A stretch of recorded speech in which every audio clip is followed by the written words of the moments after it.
Hello, everyone. My name is Savannah Grandovic, and I'm a junior at John Carroll University. I received the Colleran-Weaver Summer Fellowship, the SURP Fellowship, and I researched with Dr. Michael A. Nichols over the summer of 2020. And what we researched was the analysis of the components of CBD oil using gas chromatography mass spectrometry. So the goal of this experiment was to modify existing GCMS methods for the analysis of cannabidiols to our instrument, the gas chromatographer.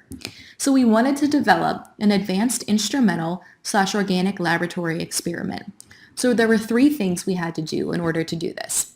So we needed to prepare calibration standards in order to make a calibration curve. We needed to analyze three cannabinoids, CBD, THC, and CBG. And then we wanted to analyze commercial CBD oils, such as Medterra.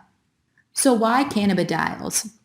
So right now, CBD oil is extremely popular in the world. This oil is used as an alternative to conventional drugs. It can be used for anxiety, depression, and pain. CBD oil is extremely easy to obtain, and so there are many people who take drops of CBD oil every day. So Tetrahydrocannabinol, THC, is one of at least 113 cannabinoids identified in cannabis and is the principal psychoactive drug in cannabis. Several states have made THC legal, but Ohio is not one of them. So the legal amount is less than 0.3% to be in an oil. So when we're testing a CBD oil, there needs to be less than 0.3% of THC in order for that CBD oil to be legal. Cannabidiol, CBD, is again one of at least 113 cannabinoids in cannabis plants with no psychoactive effects. So this oil is derived directly from the hemp plant, which is a cousin of the marijuana plant. And it may be taken in through the body, most commonly through liquids and vapors, for, as I mentioned, anxiety and pain. And all 50 states have legalized CBD with restrictions. And cannabigerol oil is a minor constituent of cannabis. It interacts with the endocannabinoid system in our body, which actively affects psychological processes, including mood, metabolism, pain response, and appetite. So a literature review was done on the analysis methods of CBD oil. So a study was found where hemp oil samples were analyzed by a gas chromatographer using H2 carrier gas, and the concentrations of CBD and THC were determined. So CBD, delta-9 THC, and CBN, cannabinol standards were created in order to make a calibration curve. So the oils were compared. These standards were looked for in known CBD oils. So you can see in the results that three calibration curves of the area of CBD, delta-9 THC, and CBN cannabinol were created versus concentrations that were created. So you can see that in each oil that was studied, sample 1 and sample 2, the percent of THC or concentration in each of those samples was lower than the legal limit, which means that CBD oil would have been legal. So in order to determine the THC, CBD, and CBG in a standard solution, we had to buy a standard solution with THC, CBD, and CBG from Cerilliant. That was 1 mg per mil. So 3 peaks between 21 minutes and 24 minutes were detected using the gas chromatographer, and these peaks were confirmed using the NIST-05 mass spectral library. So the solutions were created by using 1 microliter of standard solution to 1 milliliter of methanol. So here are the 3 peaks.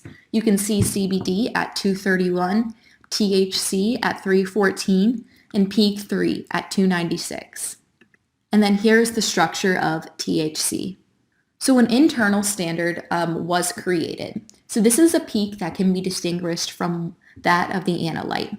So a stock solution was made, 0.1 grams of benzophenone dissolved in 10 milliliters of methanol. So in each sample that was created of this CBD, THC, and CBG oil, each sample was diluted or spiked with 15 microliters of this internal standard. And this internal standard peak, as you can see in this picture, that's what the peak looked like. So in every sample that was created, this peak was looked for. So we tried a number of methods in order to make a good calibration curve. So method 1 ended up not being reproducible and not linear. So we had to move on to another method. So method 4 finally worked. So we took 10 microliters of analyte and diluted it in 1 ml of methanol. So we did this for 7.5, 5, and 2.5 microliters. So as you can see, here is peak 1 CBD, and it was a reproducible and linear line.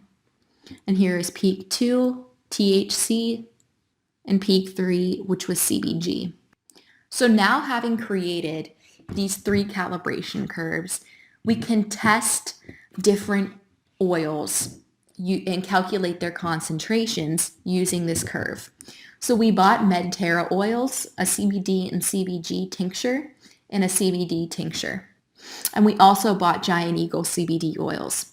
These were 100% pure CBD, they said on the bottle, THC free, sourced from industrial hemp, CO2 extracted, and infused with essential oils.